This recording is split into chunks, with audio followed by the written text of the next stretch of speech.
ನಮಸ್ಕಾರ ಸ್ನೇಹಿತರೆ, welcome to our channel travel and tasty. ಈ ದಿನ ನಾವು ಹೋಗ್ತಾ ಇರೋಂಥ ಕ್ಷೇತ್ರ ಶ್ರೀ ಉದ್ದಾನ ವೀರಭದ್ರ ಸ್ವಾಮಿ ದೇವಾಲಯ. ಈ ದೇವಸ್ಥಾನವು ಹಳೆ ನಿಜಗಲ್, ನೆಲಮಂಗಲ ತಾಲೂಕು, ಬೆಂಗಳೂರು ಗ್ರಾಮಾಂತರ ಜಿಲ್ಲೆಯಲ್ಲಿದೆ. ಬನ್ನಿ ಸ್ನೇಹಿತರೆ, ಶ್ರೀ ವೀರಭದ್ರ ಸ್ವಾಮಿಯ ಚರಿತ್ರೆ ಮತ್ತು ಈ ದೇವಸ್ಥಾನದ ವೈಶಿಷ್ಟ್ಯತೆಗಳನ್ನು ತಿಳಿಯೋಣ. ಹಾಗೆಯೇ ಈ ದೇವಸ್ಥಾನದ ಹತ್ತಿರನೇ ಇರುವಂಥ ಒಂದು ಫಸ್ಟ್ ಕ್ಲಾಸ್ ರೆಸ್ಟೋರೆಂಟ್ನ ಎಕ್ಸ್ಪ್ಲೋರ್ ಮಾಡೋಣ. So let's begin the journey.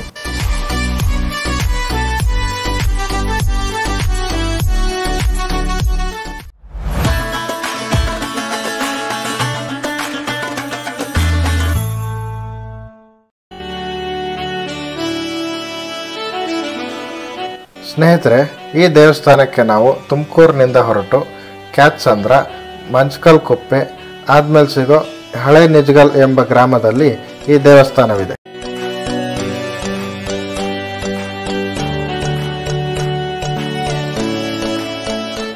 ಬೆಂಗಳೂರಿಂದ ಈ ದೇವಸ್ಥಾನಕ್ಕೆ ಬರೋದಾದರೆ ಬೆಂಗಳೂರು ತುಮಕೂರು ಹೈವೇನಲ್ಲಿ ಬಂದು ದಾಬಸ್ಪೇಟೆ ಎಂಬ ಊರಿನ ನಂತರ ಸಿಗುವಂಥ ಹಳೆ ನಿಜಗಲ್ ಎಂಬ ಊರಿನಲ್ಲಿ ಈ ದೇವಸ್ಥಾನವಿದೆ.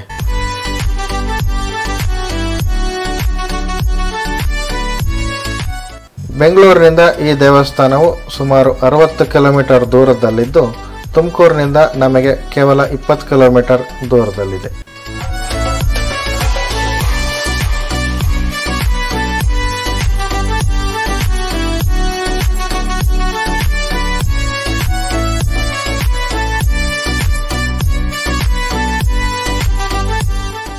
ಸ್ನೇಹಿತರೆ, ಮೊದಲಿಗೆ ಶ್ರೀ ವೀರಭದ್ರ ಸ್ವಾಮಿಯ ಚರಿತ್ರೆಯನ್ನು ತಿಳಿಯೋಣ.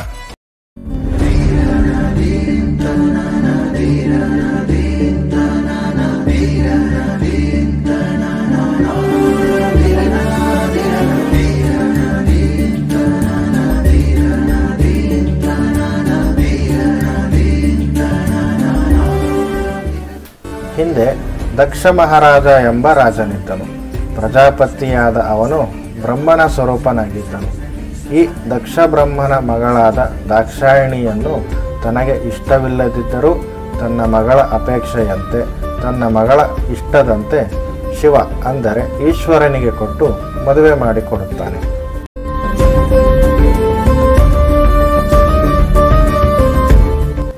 ಒಮ್ಮೆ ದಕ್ಷ ಮಹಾರಾಜನು ಲೋಕ ಕಲ್ಯಾಣಕ್ಕಾಗಿ ಹೋಮವನ್ನು ಮಾಡಲು ನಿರ್ಧರಿಸಿದನು. ಈ ಹೋಮಕ್ಕೆ ಬ್ರಹ್ಮ, ವಿಷ್ಣು, ದೇವಾದಿದೇವತೆಗಳು ಹಾಗೂ ಮಹರ್ಷಿಗಳನ್ನು ಆಹ್ವಾನಿಸಿದ್ದನು. ಪ್ರಜಾಪತಿ ಬ್ರಹ್ಮನ ಸ್ವರೂಪನಾದ, ಅಂದರೆ ಮತ್ತೊಬ್ಬ ಬ್ರಹ್ಮನಾದ ದಕ್ಷ ಮಹಾರಾಜನ ಈ ಹೋಮಕ್ಕೆ ಎಲ್ಲರೂ ಬಂದಿದ್ದರು. ಆದರೆ ಈಶ್ವರನನ್ನು ಮಾತ್ರ ಈ ಹೋಮಕ್ಕೆ ಆಹ್ವಾನಿಸಿರಲಿಲ್ಲ.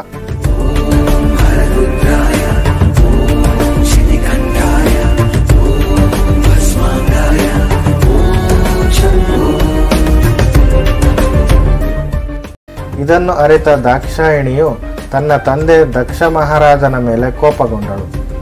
ತನ್ನ ಪತಿ ಈಶ್ವರನನ್ನು ಇಂತಹ ಲೋಕ ಕಲ್ಯಾಣದ ಕಾರ್ಯಕ್ಕೆ ಆಹ್ವಾನಿಸದೆ ಅವಮಾನಿಸಿದ್ದಾರೆ. ಈ ರೀತಿ ಕೆಟ್ಟದಾಗಿ ನಡೆದುಕೊಂಡ ದಕ್ಷರಾಜನನ್ನು ಈ ವಿಚಾರವಾಗಿ ಕೇಳಲು ಈಶ್ವರನ ಅನುಮತಿಯನ್ನು ಪಡೆದು ಶಿವನ ಅಂಗರಕ್ಷಕರು, ಋಷಿಗಳು ಮತ್ತು ನಂದೀಶ್ವರನ ಸಮೇತ ಬರುತ್ತಾಳೆ.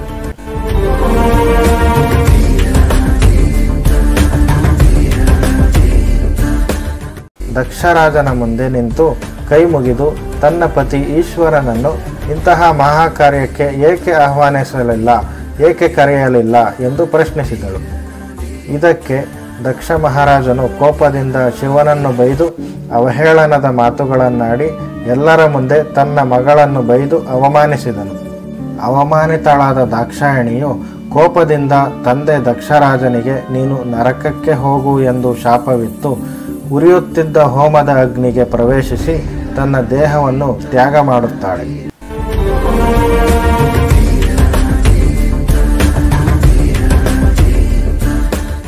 ಇದರಿಂದ ಕೋಪಗೊಂಡ ಅಂಗರಕ್ಷಕರು ಮತ್ತು ಋಷಿಗಳು ದಕ್ಷನ ಸೈನಿಕರ ಮೇಲೆ ಎರಗಿದರು. ಇದನ್ನು ನೋಡುತ್ತಿದ್ದ ಭೃಗು ಮಹರ್ಷಿಯು ಹೋಮಕ್ಕೆ ಹವಿಸ್ಸನ್ನು ಸುರಿದರು. ಇದರಿಂದ ಸಾವಿರಾರು ಸೈನಿಕರು ಹುಟ್ಟಿಕೊಂಡು ಶಿವನ ಅಂಗರಕ್ಷಕರ ಮೇಲೆ ಎರಗಿದರು. ಅಲ್ಲಿಂದ ತಪ್ಪಿಸಿಕೊಂಡು ಬಂದ ಶಿವನ ಅಂಗರಕ್ಷಕರು ಮತ್ತು ಋಷಿಗಳು ಕೈಲಾಸಕ್ಕೆ ಬಂದು ಶಿವನಲ್ಲಿ ನಡೆದದ್ದನ್ನು ವಿವರಿಸಿದರು. ಇದರಿಂದ ಕೋಪಗೊಂಡು ರೌದ್ರಾವತಾರನಾದ ಶಿವನು ತನ್ನ ಜಡೆಯನ್ನು ಬಿಚ್ಚಿ ಶಿವತಾಂಡವನಾಡಿದನು.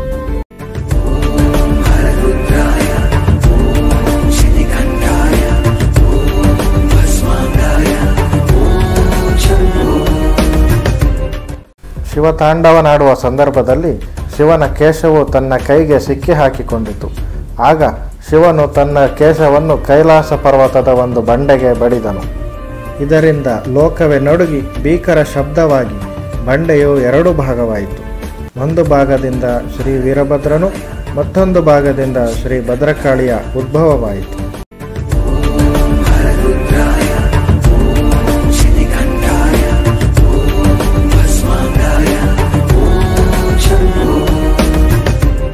ಶ್ರೀ ವೀರಭದ್ರನು ಶಿವನ ಮುಂದೆ ಶಿರಬಾಗಿ ನಿಂತನು. ಶಿವನು ವೀರಭದ್ರನಿಗೆ ಈಗಿಂದೀಗಲೇ ಹೋಗಿ ದಕ್ಷನನ್ನು ಸಂಹಾರ ಮಾಡು ಎಂದು ಆಜ್ಞಾಪಿಸಿದನು. ಶ್ರೀ ವೀರಭದ್ರನು ತನ್ನ ಸೈನ್ಯದೊಂದಿಗೆ ಭದ್ರಕಾಳಿಯೊಂದಿಗೆ ದಕ್ಷನ ವಿರುದ್ಧ ಯುದ್ಧ ಮಾಡಿದನು. ದಕ್ಷನ ಸೈನ್ಯ ಸೋತಿತು. ದಕ್ಷ ಹೇಗೋ ತಪ್ಪಿಸಿಕೊಂಡು ಮಹಾವಿಷ್ಣುವಿನ ಮೊರೆ ಹೋಗುತ್ತಾನೆ. ವಿಷ್ಣುವಿನ ಬಳಿ ಬಂದು ರಕ್ಷಿಸು ಎಂದು ಬೇಡಿಕೊಂಡ ದಕ್ಷನಿಗೆ ವಿಷ್ಣು ರಕ್ಷಿಸುತ್ತೇನೆ ಎಂದು ಹೇಳಿದನು. ಇದರಿಂದ ಮಹಾವಿಷ್ಣು ಮತ್ತು ವೀರಭದ್ರನ ನಡುವೆ ಭೀಕರ ಯುದ್ಧ ನಡೆಯಿತು. ವೀರಭದ್ರನ ಕೈ ಮೇಲಾಗಿ ವಿಷ್ಣು ಸೋಲುವ ಹಂತಕ್ಕೆ ಬಂದಾಗ ಮಾಯವಾದನು. ಆನಂತರ ವೀರಭದ್ರನು ತಪ್ಪಿಸಿಕೊಂಡು ಹೋಗುತ್ತಿದ್ದ ದಕ್ಷನನ್ನು ಹಿಡಿದು ದಕ್ಷನ ಶಿರವನ್ನು ಕಿತ್ತು ಹೋಮದ ಅಗ್ನಿಗೆ ಎಸೆದನು.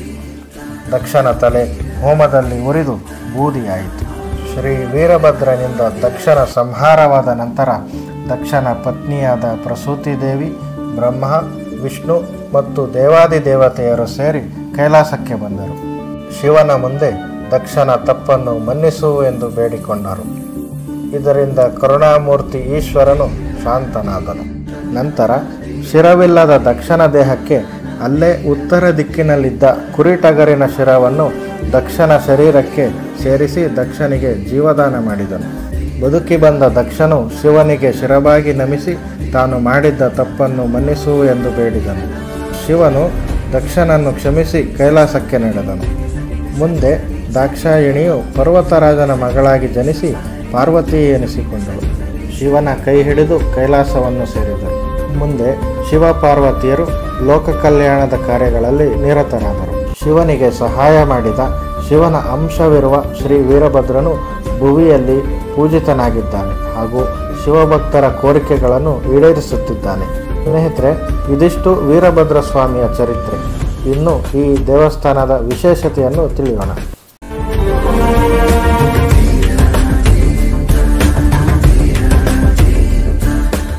ಇಡೀ ಪ್ರಪಂಚದಲ್ಲಿ ಇಷ್ಟು ಎತ್ತರವಾದ ವೀರಭದ್ರ ಸ್ವಾಮಿಯ ವಿಗ್ರಹ ಎಲ್ಲೂ ಇಲ್ಲ.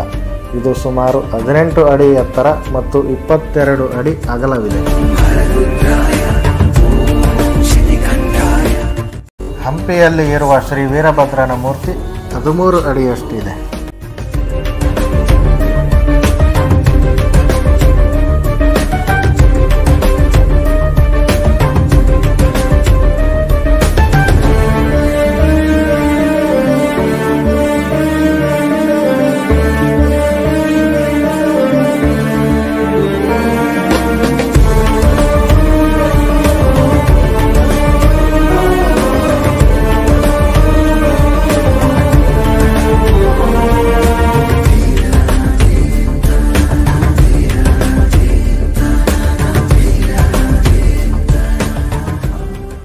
ಎಲ್ಲ ಕಡೆ ಎಡಭಾಗದಲ್ಲಿರುವ ಭದ್ರಕಾಳಿಯು ಇಲ್ಲಿ ಬಲಭಾಗದಲ್ಲಿರುವುದರಿಂದ ನಾವು ಕೋರಿಕೊಂಡಿದ್ದೆಲ್ಲವೂ ಫಲಿಸುತ್ತದೆ ಎಂಬ ನಂಬಿಕೆ ಇದೆ.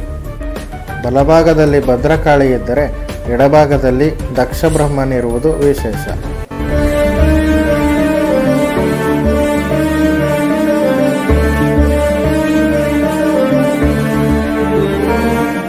ಶ್ರೀ ವೀರಭದ್ರನು ಉದ್ಭವವಾದಾಗ 32 ಕೈ 32 ಆಯುಧಗಳು ಇದ್ದವು. ಅದು ಬೆಂಗಳೂರಿನ ಗವಿಪುರಂ ಗುಟ್ಟಳ್ಳಿಯಲ್ಲಿರುವ ವೀರಭದ್ರ ಸ್ವಾಮಿ ದೇವಾಲಯದಲ್ಲಿ ಕಾಣಬಹುದು. ಇಲ್ಲಿರುವ ವೀರಭದ್ರನು ಚತುರ್ಬಾಹುವಾಗಿ 4 ಕೈ 4 ಆಯುಧವನ್ನು ಹಿಡಿದಿದ್ದಾನೆ.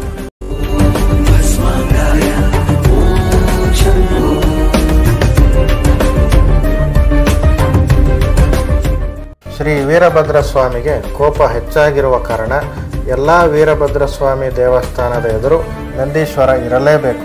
ಅಂದರೆ ವೀರಭದ್ರೇಶ್ವರನ ದೃಷ್ಟಿಯು ನಂದೀಶ್ವರನ ಮೇಲೆಯೇ ಇರುತ್ತದೆ.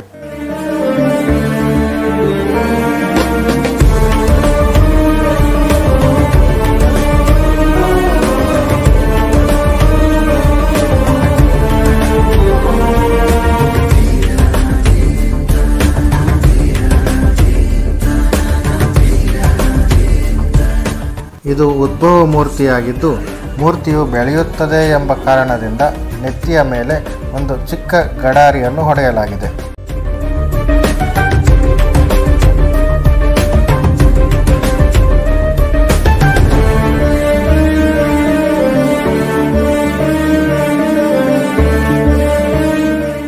ವಿಜಯನಗರ ಸಾಮ್ರಾಜ್ಯದ ಕಾಲದಲ್ಲಿ ಈ ದೇವಸ್ಥಾನದ ಜೀರ್ಣೋದ್ಧಾರವಾಗಿದೆ.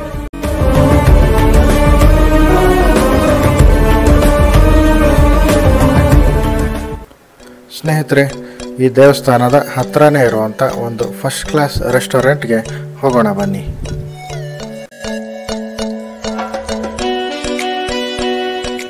ಇದು ಹೋಟೆಲ್ ಶ್ರೀ ನಂಜುಂಡೇಶ್ವರ. ಈ ಹೋಟೆಲ್ ಈ ದೇವಸ್ಥಾನದಿಂದ ಜಸ್ಟ್ 3 to 4 ಕಿಲೋಮೀಟರ್ಸ್ ದೂರದಲ್ಲಿದೆ. ಈ ಹೋಟೆಲ್ ಬೆಂಗಳೂರು ತುಮಕೂರು ಹೈವೇನಲ್ಲೇ ಇದ್ದು, ಈ ಹೋಟೆಲ್ನಲ್ಲಿ ವಿಶಾಲವಾದ ಪಾರ್ಕಿಂಗ್ ಸ್ಪೇಸ್ ಕೂಡ ಇದೆ ಮತ್ತು ಮಕ್ಕಳಿಗೆ ಆಟ ಆಡೋದಕ್ಕೋಸ್ಕರ ಚಿಲ್ಡ್ರನ್ ಪಾರ್ಕ್ ಅಂದರೆ ಪ್ಲೇ ಏರಿಯಾ ಕೂಡ ಅವೈಲಬಲ್ ಇದೆ.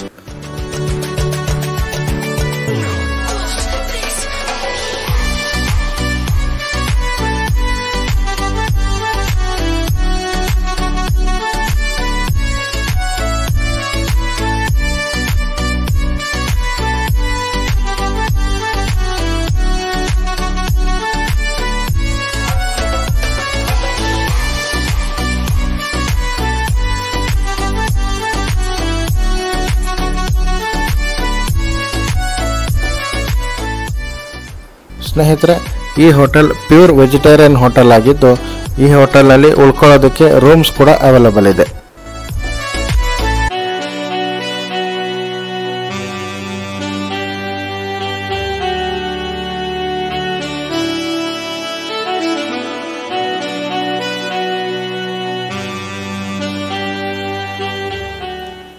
ಈ ಹೋಟೆಲ್ನ ಆಂಬಿಯನ್ಸ್ ಮತ್ತು food quality and food taste ತುಂಬ ಚೆನ್ನಾಗಿದೆ ಸ್ನೇಹಿತರೆ.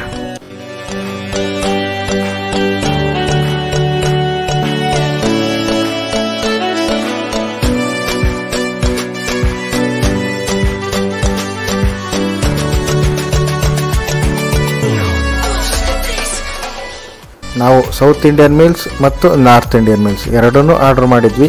ಸೌತ್ ಇಂಡಿಯನ್ ಮೀಲ್ಸ್ಗೆ ಅನ್ಲಿಮಿಟೆಡ್ ರೈಸ್ ಪ್ರೊವೈಡ್ ಮಾಡ್ತಾರೆ. ಫುಡ್ ಟೇಸ್ಟ್ ತುಂಬ ಚೆನ್ನಾಗಿದೆ ಮತ್ತು ಪ್ರೈಸ್ ಕೂಡ ರೀಸನಬಲ್ ಆಗೇ ಇದೆ.